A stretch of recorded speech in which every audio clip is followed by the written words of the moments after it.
êtes sur À bout de taf, le cycle décideur, et aujourd'hui nous allons parler de la dette psychologique avec un invité expert sur le sujet qui vient de sortir un livre. Les dettes psychologiques au travail, prévenir et réguler les tensions psychosociales dans les organisations. Bienvenue Mathieu. Merci d'être parmi nous.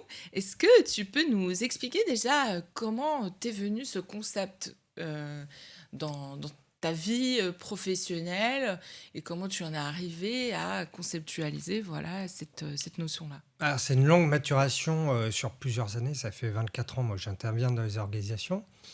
Au démarrage, je travaillais principalement avec le concept de stress au travail. J'étais dans un des 3 cabinets qui existaient à l'époque, qui étaient vraiment utilisés par les boîtes.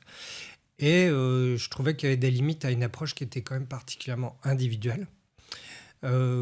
J'ai travaillé un petit peu aussi pour les syndicats en expertise CHSCT à l'époque, plus sur les conditions de travail, du coup sur l'environnement. L'hygiène de vie. L'hygiène de vie, voilà, Sécurité, les conditions, la santé, charge, voilà. santé, sécurité et autres. Et je trouvais qu'il y avait aussi ces limites. Je trouvais qu'on n'abordait plus du tout la dynamique de groupe, la dynamique humaine dans sa complexité. Et je me rendais compte que parfois, il y avait par exemple des usines où il y avait eu pas mal d'investissements sur de l'ergonomie, ou des endroits où finalement c'était quand même assez pourri en termes de conditions de travail, et ça allait bien, alors que dans l'usine d'à côté où il y avait eu de l'investissement, ça allait pas bien.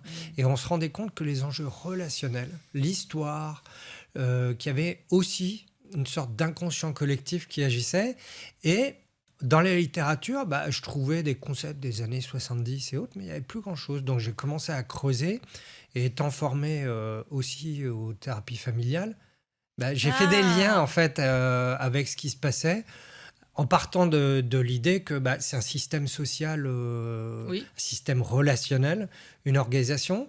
Et puis au fur et à mesure du temps, j'ai creusé, et puis je suis reparti notamment ce qu'on appelle les thérapies contextuelles, avec cette idée de dette relationnelle. Et c'est lié aussi d'une certaine manière à cette notion de contrat psychologique. Oui. Qu'un salarié, quand il signe un contrat de travail, signe une forme de contrat psychologique avec son employeur, avec son manager, avec son écosystème de travail, où il va y avoir un ensemble de droits et devoirs, de récompenses, mais aussi d'efforts qui vont être échangés dans un système de troc formel, mais aussi informel, visible et invisible. Est-ce que c'est la continuité ou c'est quelque chose plutôt de parallèle que tu as construit ? Alors, la notion de contrat psychologique, donc moi je suis à la fois psychologue et docteur en gestion, donc j'ai un côté aussi académique, j'ai été chercheur aussi en grande partie en parallèle de ma vie de consultant. La notion de contrat psychologique, elle existe depuis longtemps, notamment dans les écrits américains. La seule chose, c'est que c'est un contrat psychologique pour l'instant qui était perçu comme très transactionnel. Et individuel. Et individuel. Ce que j'y ai ajouté, je pense, par rapport à la thèse de ce livre, c'est le contrat psychologique existentiel. C'est-à-dire, finalement, j'ai creusé notamment avec les apports d'un philosophe qui s'appelle Ricoeur, philosophe français qui est un des philosophes les plus reconnus au monde, Cocorico, qui indique que finalement, on a des besoins existentiels assez importants, et que notamment la promesse dans la relation à l'autre, c'est aussi ce qui nous fait nous sentir exister. C'est-à-dire que finalement, il y a une fonction psychologique qui est existentielle, qui est assez oubliée par les organisations, c'est que le fait de travailler, c'est pas uniquement avoir un salaire, c'est aussi se sentir exister, parce que on a des collègues, une place, parce qu'on a une histoire, parce qu'on se projette dans un avenir. Pour tout, ça nous permet en fait de réguler nos angoisses existentielles, qui soient assez importantes dans la société actuelle. Et justement, c'est quand il y a alors déjà, on se rend compte que les organisations n'ont pas conscience de ce contrat psychologique. La plupart du temps, les dirigeants ne se rendent pas compte. C'est quand même une dynamique invisible, mais qui est extrêmement structurante des organisations. Et puis, l'autre point, c'est que quand il y a une rupture, ça fait très très mal pour les personnes, parce que ça les remet en cause profondément, et ça fait très très mal en termes de coûts pour l'organisation. C'est ça que j'ai découvert au fur et à mesure du temps. Mais En fait, ça reprend complètement la thèse même de ce qu'est une entreprise et une organisation. Oui. C'est-à-dire que dans un système d'homo economicus, particulièrement, on va dire, nihiliste, mondialisé, sans ancrage territorial, sans même une figure personnalisée du management, d'une gouvernance. On parle des actionnaires, du top management, des cadres exécutifs.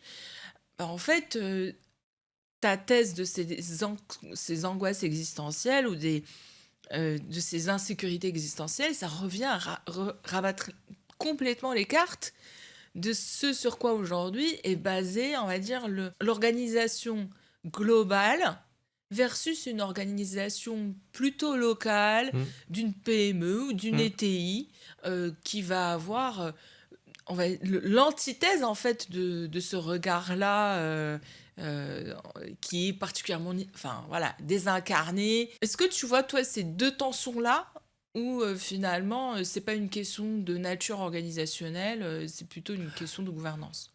Alors, premièrement, il faut bien avoir en tête que 90% des gens travaillent dans des organisations qui sont plutôt des PME familiales Oui, dans le monde. C'est-à-dire que les grands groupes, c'est une minorité. bien sûr.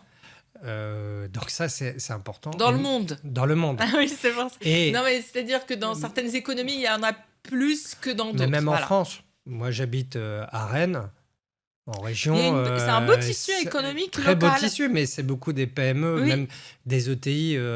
Voilà. Après, il y a des grands groupes, mais il faut bien avoir en tête qu'en dehors du 440 à Paris, il y a aussi Bien la sûr. plupart d'entre nous, on bosse dans des organisations qui sont plutôt incarnées avec une histoire, et même des grands groupes ont une histoire. Bien sûr. Et que des valeurs profondes et des choses comme ça, et sont au-delà des personnes, souvent, il y a un imaginaire. C'est-à-dire que maintenant, voilà, je travaille plutôt sur la notion d'imaginaire. Après, donc, le premier point, c'est que le dirigeant qui pense qu'il peut faire fi de l'histoire et de l'âme d'une organisation, il a tout faux. Il n'a rien compris et il va dégrader la valeur ajoutée de la boîte.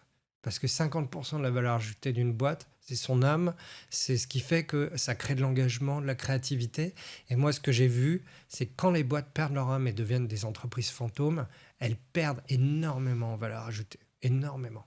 Donc, un dirigeant qui a cette vision-là, c'est une vision très dangereuse. Il est responsable d'une boîte qui est vivante, d'un organisme vivant qui a sa propre anthropologie et d'en avoir conscience. Il ne peut pas avoir une vision uniquement transactionnelle, taylorienne, néolibérale, tout ce qu'on veut. Ça ne fonctionne pas comme ça. C'est justement en faisant grandir cette âme de l'organisation qu'il conserve sa valeur ajoutée. Le deuxième point, c'est effectivement le problème de l'hypermodernité. J'ai essayé de travailler un peu sur les contrats psychologiques au fur et à mesure du temps. Et la thèse que je défends, c'est que l'hypermoderne actuel, elle repose sur un contrat psychologique où en fait, on se sent exister dans la société à partir du moment où on est singulier.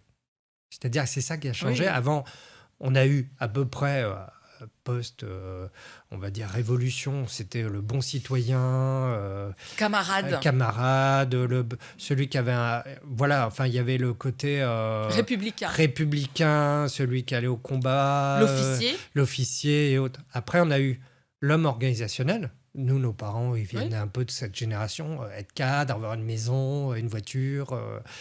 Et en fait, ça, c'est terminé. Limite, c'est le contre-modèle, ce qui est une difficulté majeure pour les organisations, pour l'engagement. Aujourd'hui, c'est le youtubeur, le gars qui est singulier. Vous voyez ce que je veux dire ? Or, la réalité, c'est que la plupart d'entre nous, on ne l'est pas. On peut avoir 15 tatouages, ça ne change rien. On n'est pas forcément plus singulier. La réalité, c'est que c'est quelques happy few qui ont ça. Alors, quelques happy few qui vont rentabiliser cette singularité. Très bien. Voilà. Mais le reste... Il n'empêche que la singularité personnelle est là et que voilà. Ouais, mais là, c'est une singularité de personnage et sociale. Oui. Et donc, on voit bien qu'il y a de plus en plus de personnes qui se sentent insignifiantes socialement. Et d'ailleurs, ça se voit sur les réseaux sociaux. Oui. Typiquement, parce qu'on dit souvent, mais pourquoi les gens sont hyper violents sur les réseaux sociaux ? Mais en fait, c'est une forme de catharsis de cette non-singularité. Exactement. Donc, il y a un sentiment latent d'insignifiance sociale d'une grande partie de la population dans des entreprises qui sont de plus en plus normatives. Ouais.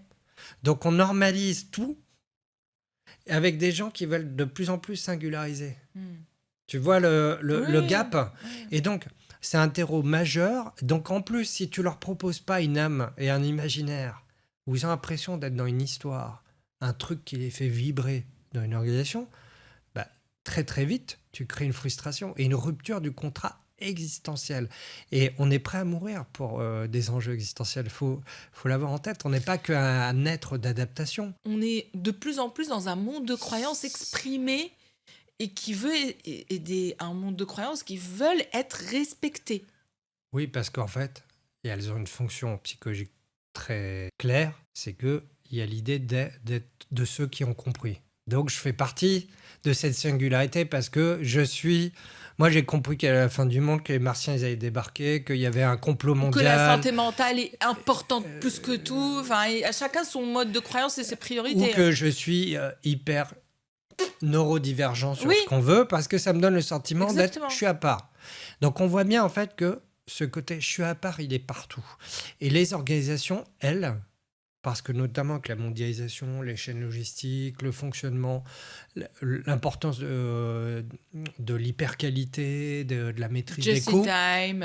just in time, mais ça a été très, vous voyez, Poussé à l'extrême. ouais, The World is Flat, c'était ça. Hein. C'était vraiment, hop, à partir des années 2000, là, les chaînes logistiques, fallait que tout fonctionne. Et la Chine, c'est le paroxysme. Donc, ça ne répond plus du tout aux besoins psychologiques des salariés. Et là, ce qu'on me dit, c'est je comprends pas, il y a des problèmes d'engagement dans les boîtes, les nouvelles générations, ils veulent pas s'engager, mais Et on posons-nous la question. on est dans un monde de plus en plus de services dégradés. C'est-à-dire que au quotidien, les salariés doivent faire face, comme on a touché à la marge de certains prestataires, de l'externalisation, de l'utilisation de l'IA, de pas mal d'externalités ou de contingences qui ont dégradé la qualité organisationnelle telle qu'on la connaissait avant pour certaines entreprises, qu'elles soient ETI ou grands comptes, c'est que d'une certaine manière, finalement, les salariés doivent compenser les services dégradés au quotidien. Et on leur dit que c'est de leur faute, alors qu'en fait, ils doivent juste récupérer, compenser au quotidien une qualité de travail dégradée. Alors, si tu me permets, moi, je retournerai un Vas-y. petit peu l'argument. Bien sûr. C'est-à-dire qu'en fait, cette compensation, elle a toujours existé. D'ailleurs, c'est un des Bien gros sûr. apports de la psychologie du travail française, c'est le décalage prescrit-réel. Oui, Il a toujours existé. Bien C'est-à-dire sûr. quand tu regardes les écrits d'Enriquez, enfin des psychosociologues comme ça, même quitte à les années 80, et puis tu écoutes les anciens dans des Oui, organisations, bien tu sûr. avais déjà ce problème-là. Aller voir une usine Peugeot ou Renault sur les premiers modèles d'espace ou je sais pas, de voitures comme ça, je peux t'assurer que tu avais déjà des décalages énormes. Bien sûr. Mais ce qui a changé, c'est quoi? C'est qu'avant, l'homme organisationnel, il allait compenser avec justement son surengagement, ce décalage-là. Et en fait, il s'y retrouvait parce qu'il a l'impression qu'il pouvait atteindre le fait d'avoir sa maison Phoenix, sa voiture. La méritocratie était là, le mythe était là. Et puis ça répondait à son contrat psychologique. Celui qui est dans la nouvelle génération, qui est dans un contrat hyper moderne, il se dit, je me fais avoir. Là, c'est-à-dire, moi, pourquoi je ferais ça? Moi, mes parents, je les ai vus en burn-out. Et puis, je fais ça pour un système où j'ai l'impression de ne pas exister. Mes collègues se sont fait virer il y a quelques jours. Donc, pourquoi le faire? Oui. Donc, en fait, c'est surtout ça. C'est aujourd'hui, tu as une crise de l'engagement profond dans les organisations parce que le modèle même de structuration de l'organisation n'a pas été pensé pour être en écologie avec la sociologie actuelle. Et après, on dit, je comprends pas. Et du coup, aujourd'hui, j'ai des tonnes de DRH qui m'appellent, qui me disent, on a plein de crises, plein de difficultés, problèmes d'engagement, on n'y arrive plus. Les baromètres sont catastrophiques. Qu'est-ce qu'ils font? Ils mettent des procédures, des chartes, des groupes de travail et autres. Mais ça répond pas, mais parce que le diagnostic n'est pas le bon, donc forcément les solutions sont complètement à côté. La question aujourd'hui, c'est comment on arrive à faire, à transformer les organisations pour qu'elles répondent à ce besoin-là. Parce que si on ne le fait pas, on aura, j'ai envie de dire, comme tous les contrats relationnels actuels, on n'arrivera qu'à des contrats transactionnels avec un engagement de plus en plus Et pourri. le contrat transactionnel, dans tous les cas, même l'entreprise n'a plus les moyens de l'atteindre, parce que entre l'inflation et les difficultés de consommation au niveau national, la possibilité de promettre une inflation des salaires pour les travailleurs est très très fine, ou alors ça va être un peu le jeu de loto ou casino, comme on dit pour aujourd'hui pour l'IS, c'est-à-dire il va y avoir un happy few, on ne sait pas pourquoi, on ne sait pas comment. Ça dépendra de l'employabilité, mais le problème, c'est que de toute manière, les boîtes occidentales notamment, elles sont prises entre les pays émergents comme la Chine, et puis... c'est plus émergent. Hein, émergent, en tout cas, ils sont en train de bien attaquer. Moi, je vois mettre tous mes clients dans l'industrie, c'est dur. C'est fini. Ils vont se battre un peu, j'espère quand même. Quand on voit une boîte comme Michelin, ils se battent. C'est des belles boîtes. On n'a pas à rougir de notre écosystème sur plein de boîtes.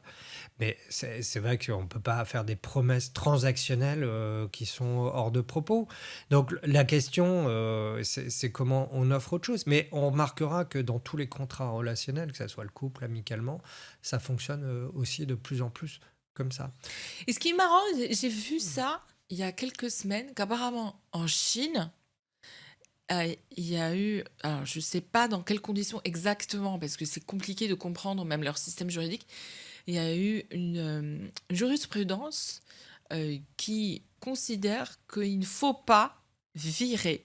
Oui, ils ont interdit de virer. Ils ont interdit de virer à cause de l'IA. Ouais. On ne peut pas virer à cause de l'IA. Et j'ai trouvé ça mais incroyable, et ça ne peut venir que du monde oriental. Parce que c'est une compréhension du système, de l'organisation telle qu'elle est, mais aussi de la balance et de l'harmonie d'une certaine manière citoyenne, politique.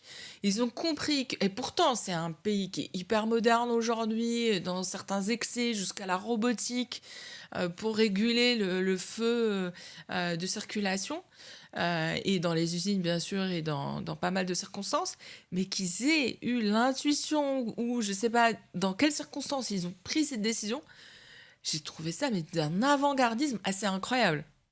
Eux, ils ont un problème, s'ils ont plus de 20% de chômage chez les jeunes. Oui. Or, quels sont les postes les plus touchés par l'IA aujourd'hui ? C'est les jeunes. Donc, quand vous avez un système qui est quasi dictatorial et que vous n'avez pas envie de troubles économiques, vous dites, en fait, il est en train d'interdire aux boîtes de virer en remplaçant de l'IA.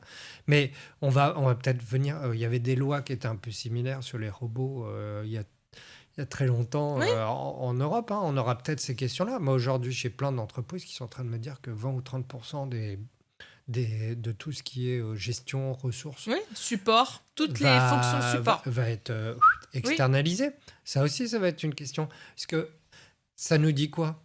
Qu'on est encore moins singulier ? Qu'on peut être remplaçable par de la robotisation, par du digital ? Au niveau existentiel, c'est quand même assez fort, hein. Vous voyez, c'est vertigineux. Moi, je suis quand tu vois ça, tu te dis, en gros, tu es en train de dire à des gens...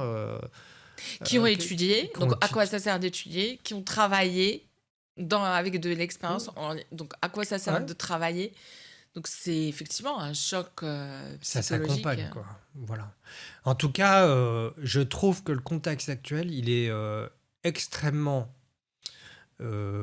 provocateur de crise psychosociale complexe, c'est-à-dire à la fois un besoin de transformation des organisations et à la fois le fait que ça impacte les dettes psychologiques et que ça crée en fait de la souffrance et des dynamiques, ce que j'appelle des dynamiques paranoïaques de groupe. C'est-à-dire que du coup, on a des dynamiques qui ne sont pas du tout tournées vers comment on se transforme, mais autour de qui est le coupable.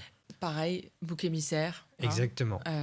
René Girard. Mais même cette notion-là, parce que de la même manière, toi et moi, on intervient dans les entreprises, on voit bien que dès qu'on prononce le mot réorganisation, qui parfois est nécessaire parce que c'est le seul moyen de survivre, dès qu'on le prononce, même si la dernière réorganisation, elle date de 4-5 ans.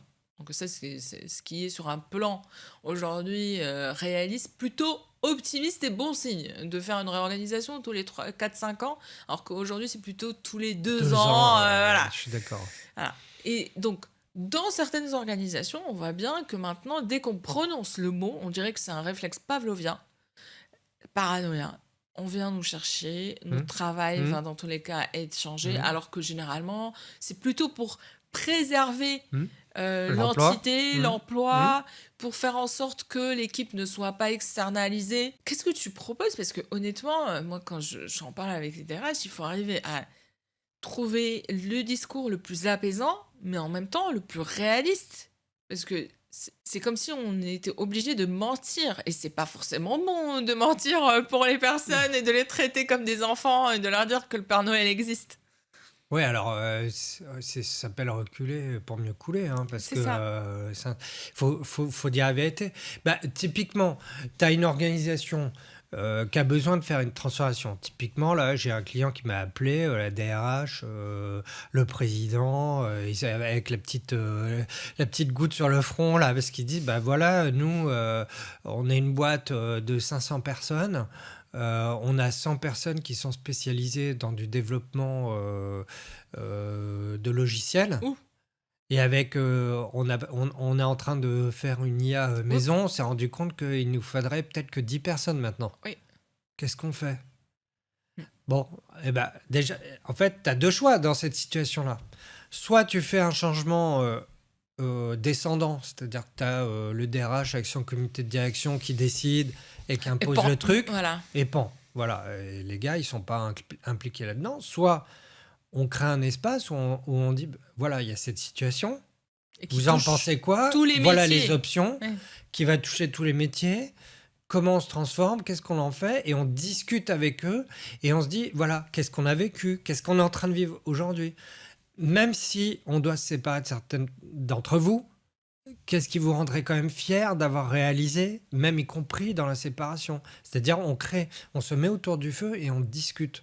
Et ça nécessite d'avoir des dirigeants qui, ne soient pas anxieux de ne pas savoir. Parce que ça veut dire que là, on n'est plus sur des réponses qui vont être émergentes. 2, qui soient capables de se confronter à l'angoisse de son équipe. Parce que le descendant, l'avantage d'écouter, c'est que limite, on peut envoyer des consultants et autres. Et 3, qui soient capables de se dire, bah, il y aura une histoire aussi après. Par exemple, le fait d'avoir traité les personnes qui vont devoir partir avec dignité, d'avoir quand même essayé de se poser la question de comment on le fait avec quelque chose qui nous ressemble et éventuellement même en faire une opportunité, même s'il y a des gens qui reviennent, ça restera dans l'histoire. Et ces gens-là, ils seront baignés dans cette histoire positive. Par contre, voie 1, si les gens partent qui se sont fait un peu couper la tête comme ça de manière brute, première chose quand quelqu'un va rentrer dans l'entreprise, ça va être dans l'histoire, ça va être dans la mémoire collective. C'est un trauma. Ça restera un trauma. Et comme par hasard, même avec des nouveaux, le jour où il y a une réorg, où on dit tiens, on va faire une petite réorg, ils vont se dire on va encore se faire avoir. Si j'utilisais une métaphore, c'est comme si on allait chez le médecin et il nous met une anesthésie sans le vouloir, il nous coupe le bras, on n'est pas au courant et au réveil, on se retrouve sans le bras. Voilà. C'est un peu la métaphore. Alors peut-être qu'il le fallait. Non, mais c'est ça. Ouais. Peut-être qu'il y avait la gangrène, qu'il le fallait, mais la personne n'était pas au courant, elle n'en a pas parlé, elle n'a pas processé cette nécessité. Elle n'a pas préparé le corps même à cette nécessité.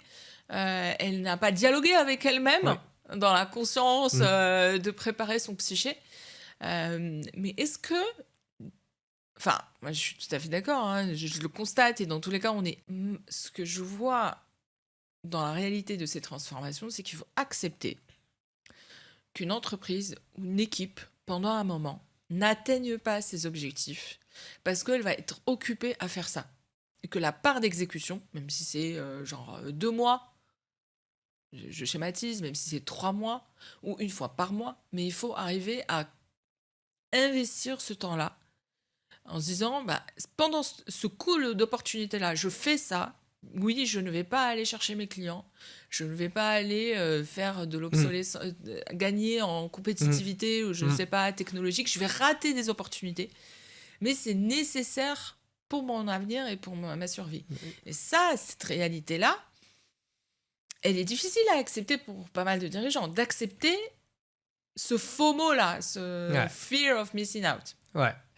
Alors, déjà, moi, je calcule toujours avec mes clients, je reprends ma casquette de docteur en gestion, le coût de l'inaction, le coût de la Et c'est non-intervention. ça.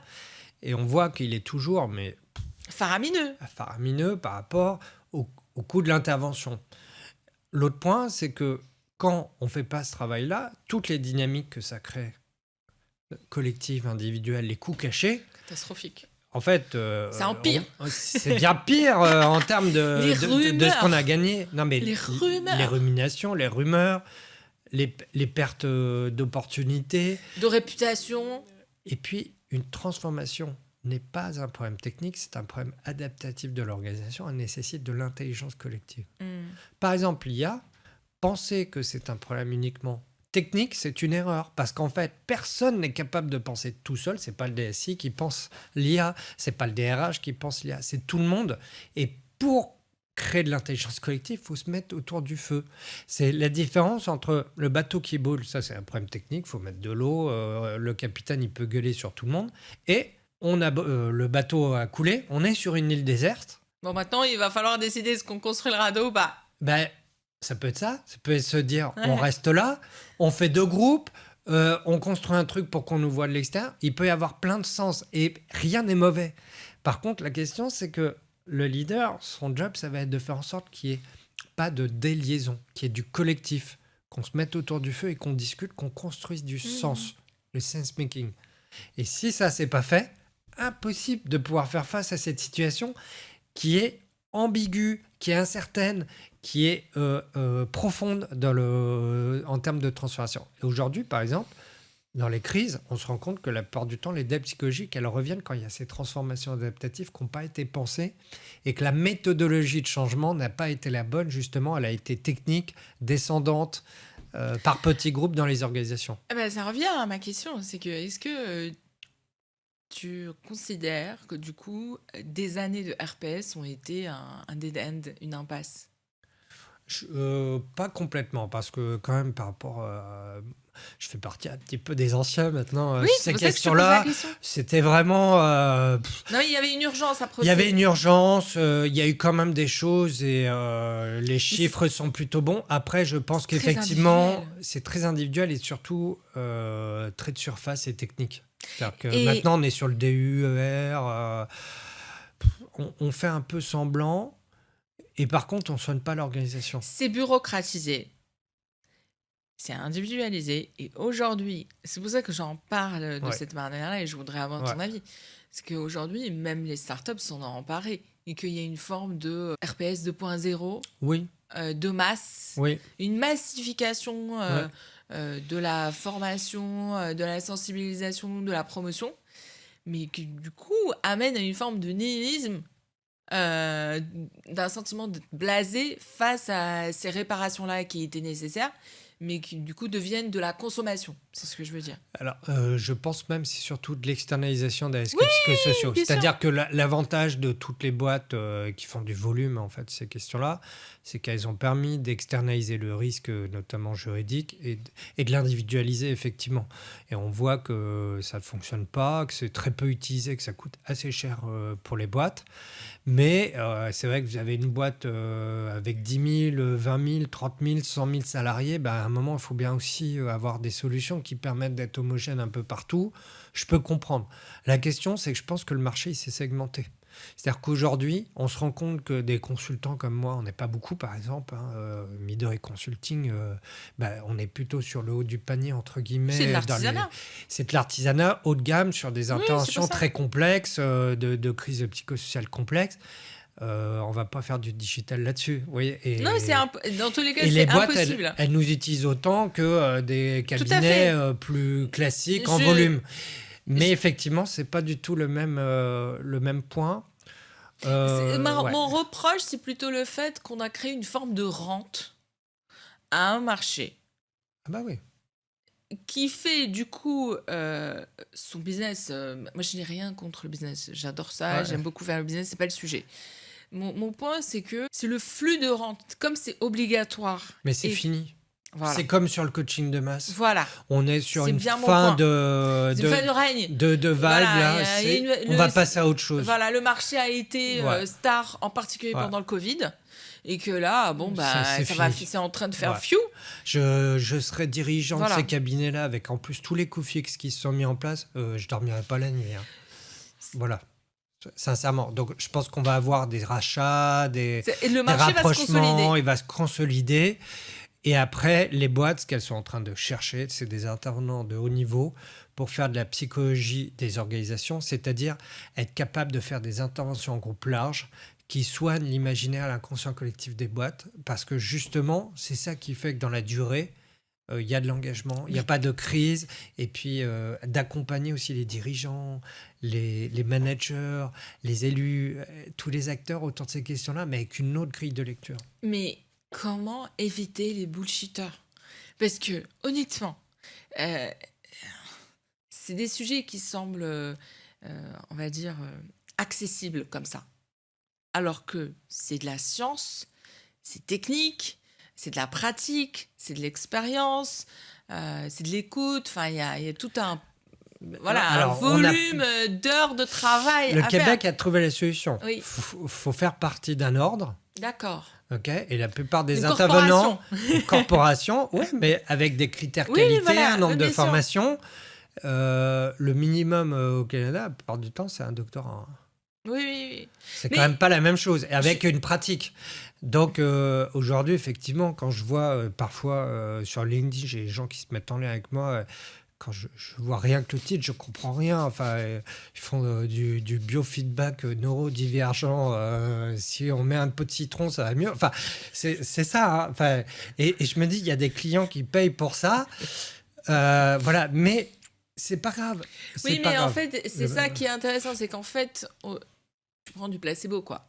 Tu prends des bonbons Ouais. parce que voilà, c'est plus facile, tu auras une bonne conscience. En plus, le gars ou la personne, je sais pas, ou l'entreprise est hyper connue, elle a eu de très bons papiers sur les médias et c'est là où la connivence en fait d'un système de légitimation, de crédibilisation est assez facile et qui est lié aussi à cette hyper-modernité dont tu parles et cette hyper-singularité. C'est que, en fait, on cherche à soigner nos anxiétés en allant à la rencontre d'hyper-singularité. C'est magique, en fait. Une fois, j'étais dans une boîte, grande boîte publique, je dirais pas qui, mais ils font Personne des... nous écoute dans tous Et les donc, cas. je faisais des conférences assez complexes et autres. Et puis bon, je module mes primes en fonction des clients. Bien sûr, C'est-à-dire bien que j'ai conscience aussi de quel client... Des besoins, bien sûr. Voilà. C'est Et normal. puis j'essaie de rester sur une gamme de prix où je suis cher parce que j'ai de la valeur ajoutée, mais raisonnable aussi. Bon. Et T'es pas excessif, quoi. voilà.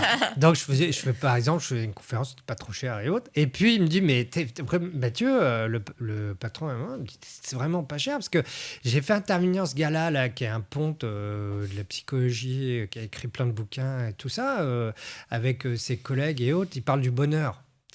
Voilà, je dirais rien. Et je lui dis, mais c'est-à-dire, il me dit, pour une conférence, donc il y a plein d'auteurs là-dessus, c'était plus de 10 000 euros à l'époque, hein, la conférence pour dire aux gens qu'il ne fallait pas être matérialiste. Voilà. Par contre, je peux t'assurer qu'il y avait un certain nombre de vrais sujets dans l'organisation qui étaient importants d'être adressés. Mais ça, j'ai envie de dire, ça sera toujours le cas dans une organisation. Moi, ce que je vois, c'est que, les clients sérieux, quand ils ont des problèmes sérieux, ils cherchent des gens sérieux. Quand tu as eu un suicide, ou que tu as ta boîte qui est au bord de la crise sociale, ou que tu as une fusion qui ne se fait pas depuis des années, que tu veux peut-être mettre la clé sous la porte là-dessus, tu n'appelles pas ces gens-là. C'est des marchés différents. Puis les gens, ils ont besoin aussi un peu de développement personnel, fait partie du point. Donc, j'ai aucun problème là-dessus. Mais aujourd'hui, le marché, il commence à être en demande d'intervenants d'autres niveaux. Parce que la crise est telle, enfin, on a une crise polymorphe, on ne cesse d'en parler sur Aboutaf, donc c'est même l'espace pour pouvoir en débattre, mais que effectivement, elle est exigeante. C'est ça qui est difficile. C'est pour ça que j'ouvre ce sujet-là. C'est pas parce que comme je dis, je m'en fiche, le marché est suffisamment, j'espère, il sera toujours suffisamment grand pour donner l'espace à tout le À tout le monde. monde. Voilà. Mmh. Et le marché, c'est la rencontre entre l'offre et la demande. S'il y a une rencontre, c'est très bien, tant mieux. Et je ne suis pas pour la régulation, la bureaucratisation permanente, c'est pas du tout ça le sujet. Mais je suis attentive parce que malgré tout, cette crise-là qu'on connaît, elle est exigeante et ça me fait de la peine quand je vois du gâchis, de voir que les entreprises passent par des solutions, ce que je disais, placebo, plutôt que de faire un protocole à la chimio, quoi. Enfin, au bout d'un moment... Mais parce qu'il n'y a pas beaucoup non plus d'intervenants. Là, aujourd'hui, je vais former et de maintenant. connaissances. Et de connaissances. Voilà. Je vais former de plus en plus des intervenants à ce que j'ai appelé l'intervention contextuelle intégrative, justement, ce qui permet de prévenir et de réguler des Bien sûr. psychologiques dans les organisations, de gérer les crises psychosociales complexes. Bon, ça demande des consultants d'assez haut niveau, mais plus il y en aura, plus ils seront capables de répondre au marché. Moi, je suis capable, avec mes consultants, de faire une vingtaine d'organisations par an, pas plus. Est-ce que d'une certaine manière, le marché massif quand même, qui est arrivé grâce à certaines conditions de formation spécifiques, donc le marché du coaching, Oui, par exemple. je le prends parce que je trouve qu'il est symptomatique d'un besoin. C'est-à-dire que les individus ont besoin de soigner les autres, ont besoin de prendre ce temps-là, de coacher ou de trouver un autre verbe, d'accompagner les individus et les organisations, mais qu'ils n'ont pas forcément le bon véhicule ni le modèle économique qui correspond à ce besoin-là, et qu'en fait, il répond à on va dire, à cette organisation nouvelle qu'étaient les entreprises, où en fait on n'a plus le temps de soigner, d'accompagner, d'écouter. Donc on avait externalisé cette fonction-là, on l'a appelé coaching, on l'a consommé comme ça. Mais maintenant qu'en plus, il y a beaucoup moins d'argent à dépenser de manière ponctuelle dans ces accompagnements, en fait, ces espaces-là, ils manquent. Et donc aujourd'hui, la mer, elle monte, quoi. La vague, elle monte, et on sent que voilà, le trauma est bien présent. Alors déjà, sur le coaching, je pense que la plupart des gens qui se forment, ils ont vécu des traumatismes et autres. Mais ce qui est intéressant, il faut quand même aussi un travail sur eux, dans les formations sérieuses. Bien sûr. Ça, c'est intéressant. Et puis, il y en a beaucoup, c'est pour ajouter un truc en plus. Pas forcément pour être coach à temps plein. Voilà, c'est une corde, c'est à son arc, un side project. C'est intéressant, comme de la gestion de projet. Moi, je pense qu'il ne faut pas non plus... J'interviens par exemple au Master de Paris 2 de Thierry Chavel depuis des années. C'est des gens intéressants, la formation est très qualitative, c'est vraiment... Mais il y avait un mythe à un moment, et encore aujourd'hui sur les réseaux sociaux, il faut trouver. Il y a des coachs de coachs qui... qui prennent beaucoup. On vit pas du coaching. Mais non, mais c'est ça, mais qui ne disent pas cette vérité-là. C'est pour ça que je le dis de manière un peu brute et difficile. Mais la réalité, c'est que malheureusement, à plein temps, si on fait que ça, c'est des happy few. Enfin voilà, ça arrive, mais c'est comme les poissons volants. Oui, mais c'est le marché de toute manière, le marché du conseil. Le marché de l'accompagnement, du service de manière générale. Voilà, c'est comme le football. Oui, il y a 1% qui vit très très bien et puis le reste qui galère. Mais ce que je veux exprimer, c'est que d'une certaine manière, ce marché-là est aussi le symptôme de ce que tu décris. C'est que c'est des personnes qui sortent de l'organisation parce que généralement, il y a eu une rencontre, a vécu une singularité, qui croient à un nouveau modèle, qui veulent réparer cette dette psychologique, être dans cette action-là, et qui finalement eux-mêmes se retrouvent déçus et construisent finalement même leur dette psychologique. Ils externalisent les risques psychosociaux eux-mêmes, et ils sont instrumentalisés de nouveau. Et voire même, ils prennent le risque de faire des choses qui médicalement ne sont pas de leur ressort. Traiter quelqu'un en burn-out, il y a un protocole médical et psychologique important. Et il y a la loi Kouchner, hein, on peut pas. Voilà, faut faire attention. Mais ça, les formations sérieuses, elles leur expliquent. Et par exemple, c'est quelque chose que j'explique tous les ans. Moi, j'ai un cours avec ces étudiants du Master de Paris 2 où je leur explique cette difficulté de l'instrumentalisation du coaching pour externaliser les risques psychosociaux. Parce je l'ai observé énormément. Il faut effectivement aujourd'hui revenir à des approches collectives. De supervision, c'est ce que tu veux dire? Non, dans les organisations. D'accord. C'est-à-dire que souvent, le manager qui a une difficulté avec son équipe, c'est pas que le manager qu'il faut coacher, c'est accompagner l'équipe et puis comprendre souvent le contexte général de la transformation de l'organisation. Ça, je suis tout à fait d'accord. Moi, par exemple, pour te donner un exemple, j'avais une usine à un moment dans l'industrie agroalimentaire. On fait un questionnaire sur le ressenti de qualité de vie au travail. Questionnaire scientifique, moi j'ai un questionnaire hyper abouti. On le fait sur une usine A, et puis l'usine B, elle est à peu près à 30 km. Ils sont quasiment dans la même région. L'usine A, toute neuve, hyper jolie, tu vois, mais vraiment. Hein. L'usine B, c'est Zola. C'est vrai, limite, tu dois encore porter la meule sur ton dos. C'est pas drôle, mais c'est le paradoxe tragique. Hein, voilà. Sauf que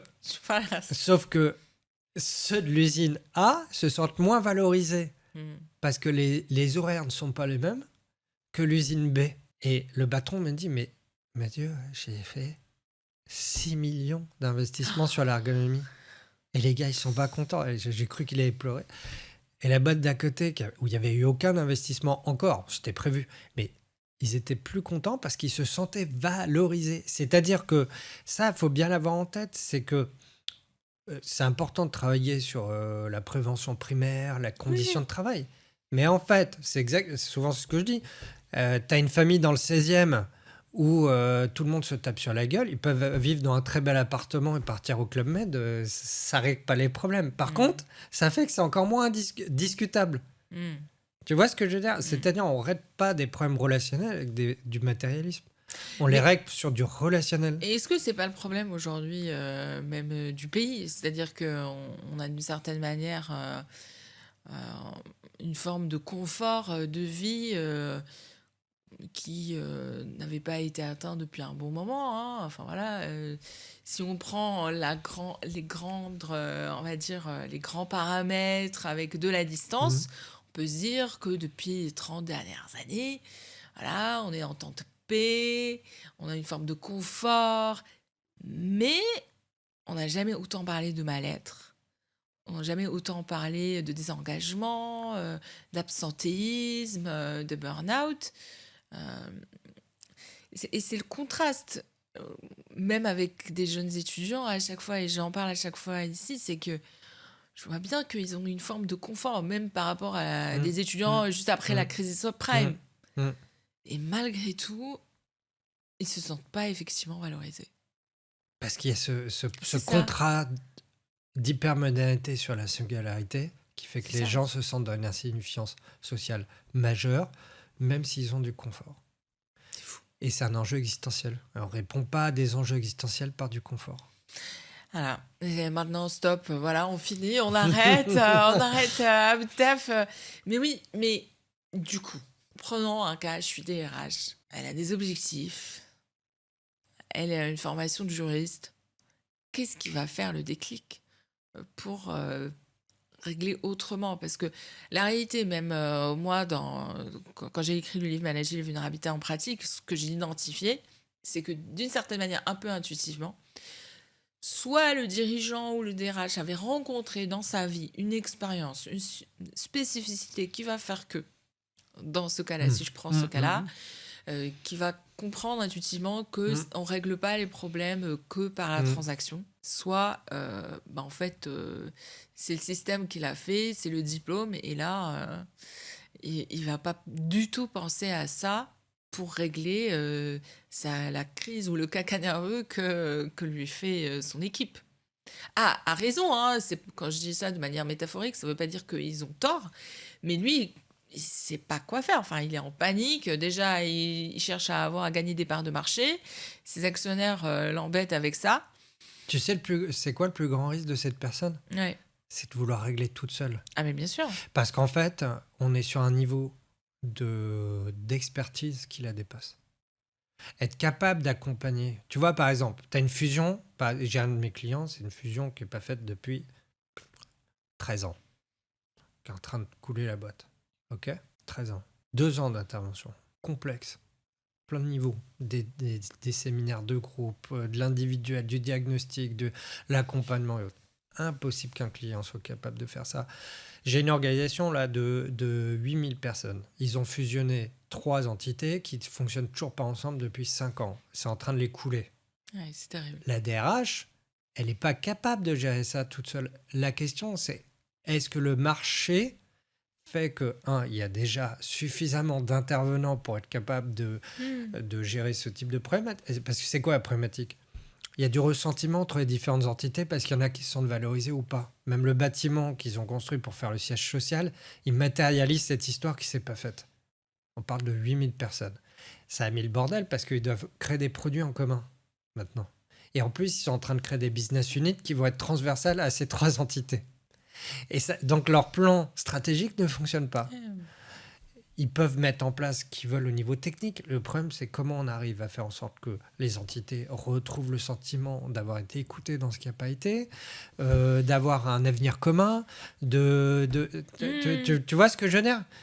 Un DRH ne peut pas traiter ça tout seul. Donc la question, c'est est-ce que le marché, il propose des solutions?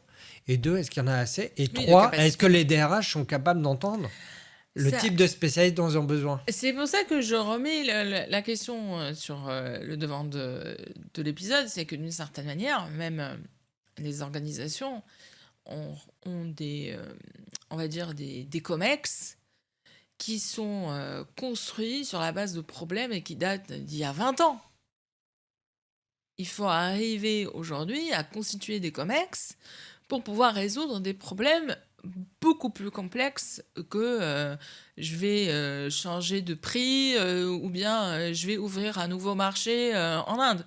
Là, la réalité, ce n'est pas ça. Ce n'est pas les problèmes qu'il faut résoudre ou bien accompagner, ou bien on trouve le verbe qu'on veut, peu importe.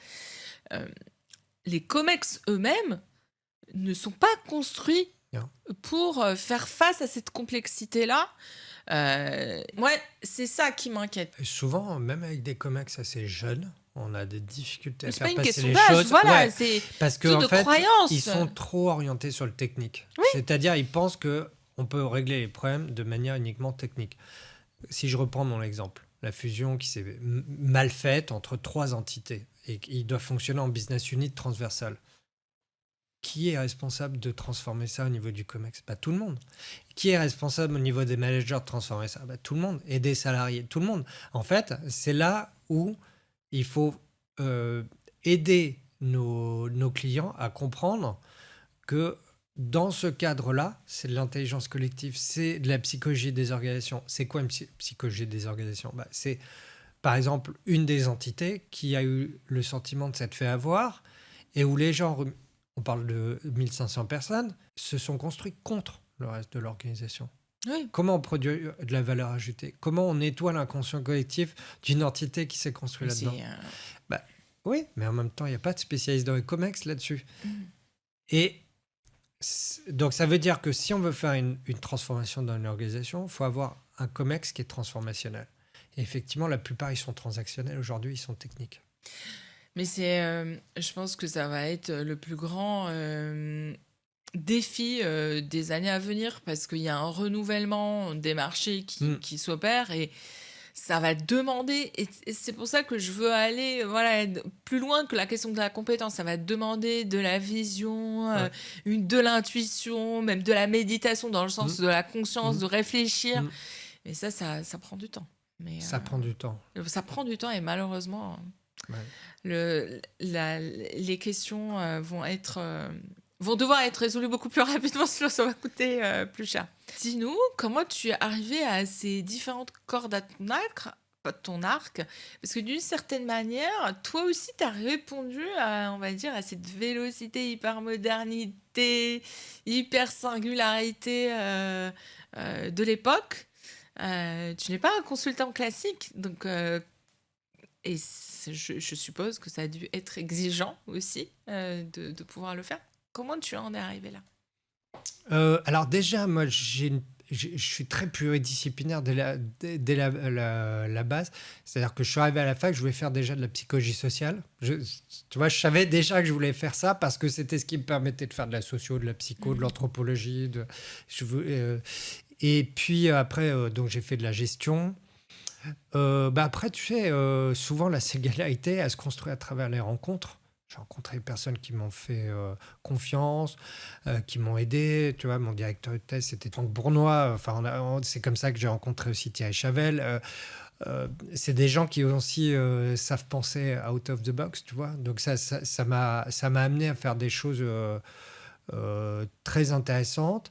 Et puis, moi, j'aimais bien, par exemple, Edgar Morin. Enfin, j'aimais bien les gens qui étaient par essence pluridisciplinaires, pas s'enfermer, tu vois, qui avaient cette notion de complexité. Et puis, je pense, dans mon enfance, j'ai beaucoup déménagé. J'avais un père qui était directeur général de service dans la fonction publique. Donc, on déménageait d'un endroit à l'autre. Donc, j'étais, je pense, une espèce de psychosociologue dès la maternelle, tu vois. Et puis, très conscient des enjeux sociaux, parce que moi, je suis né dans une clinique CGT. J'ai un père qui fait partie qui est cadre du Parti communiste. Voilà. Mon Donc, Dieu. voilà. Donc, non, mais la conscience de classe. Moi, enfin, j'ai des souvenirs de la fête de l'UMA, d'avoir des discussions intéressantes. Mais si, c'était génial. Voilà. Et en même temps, je comprends le business. Enfin, tu vois, donc moi-même, j'ai ma propre boîte. Voilà. Donc, ça m'a donné, je pense, ce goût de la complexité, de l'écoute et de comprendre les contextes dans lesquels j'étais. Voilà. J'ai vécu dans des villages, des grandes villes, des très grandes villes. Voilà. Je pense que ça m'a construit. From anywhere. Voilà. Oui. Et puis, j'étais aussi pendant longtemps très biculturel avec un lien au Liban. Enfin, voilà. Donc, je suis très habitué, en fait, à ce côté multicontextuel. Oui, mais c'est une forme de richesse, surtout aujourd'hui avec l'IA, qu'on doit contextualiser à chaque fois, parce que sinon, elle ne comprend pas. Oui. Alors, moi, j'ai un secret, c'est que c'est souvent ce que je dis à mes clients, ils arrivent, alors ça va être très compliqué, et autres, tu vois. Moi, ça me va si je m'ennuie, en fait. Les trucs simples, c'est pas pour moi. D'ailleurs, je le dis, hein, oui, faire des formations, sensibilisation RPS, c'est pas avec moi. Dernière question, très rapide. Quelle est ton expression favorite du travail? Ça va le faire. Ton outil du travail? Mon ordinateur. Ce qui te met à bout de taf? L'administration. Tu en as même parlé, une forme de banalité. Oui, alors ça, oui, voilà. Merci, Mathieu. Ben, je t'en prie. Chers auditeurs, n'oubliez pas de nous laisser quelques étoiles, des commentaires et partager autour de vous. N'oubliez pas ce que nous a recommandé Mathieu pour parler des dettes psychologiques autour de vous, d'écouter, de palabrer, comme dit même Ibrahim Afal, de tendre l'oreille et de vous réunir pour prendre le temps de soigner ces organisations qui ont beaucoup de choses à faire et qui sont de plus en plus en crise. Allez-y, partagez à bout de taf et rendez-vous au prochain épisode.